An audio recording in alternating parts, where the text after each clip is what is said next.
Hello guys, welcome back to this channel. In today's video, I'm going to show you how you can get peach dandelion seed in Heartopia game Dreamlight Cinematic Festival event update.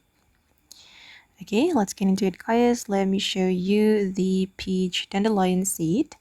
Okay, if you want to get the seed, you need to trigger the crossbreeding process.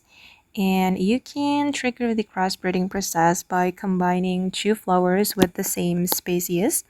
And I got the peach one by combining pink and pink dandelion.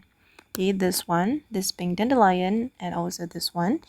If you want to get the pink dandelion, you need to combine red dandelion and white dandelion. Then you can put them together like this.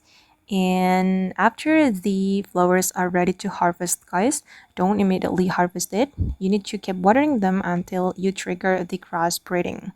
And when the crossbreeding is successful, you will be able to claim the seed and you will get the peach dandelion seed. Okay, just combine pink and pink dandelion to get the peach one. Okay guys, and that's how you can get the peach dandelion seed in Heartopia game. I hope this video will be useful for you. Thank you so much for watching and bye.